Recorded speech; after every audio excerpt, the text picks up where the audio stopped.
Dagdag kaalaman po. Akala mo, alam mo na lahat ng mga sangkap ng kinakain mo. Pero alam nyo ba, merong mga sangkap na hindi natin inaasahan, ginagamit pala sa ating mga kinakain. Ano-ano ba yan? Ang una, castoreum, isang flavoring na ginagamit sa ilang pagkain at pabango. Ang pinanggagalingan, secretion mula sa hayop na beaver.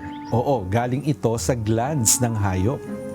Pangalawa, carmine, isang pulang food coloring na ginagamit sa candy, sa juice at yogurt. Pero ang source, dinurog na cochineal insect. In short, insekto. Pangatlo, gelatin. Madami nito sa gummies, marshmallows at desserts. Galing ito sa balat at buto ng hayop, karaniwan sa baboy o baka.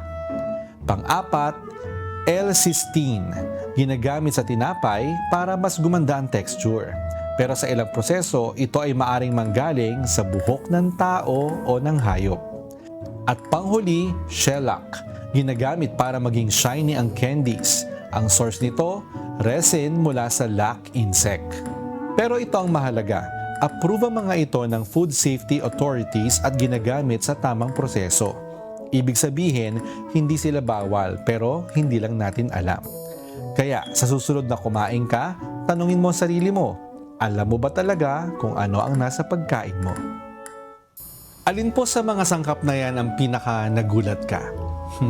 Sana po may natutuhan kayo at laging tatandaan, mapalad po ang tao na nakakasumpong ng karunungan at ang tao na nagtatamo ng kaunawaan.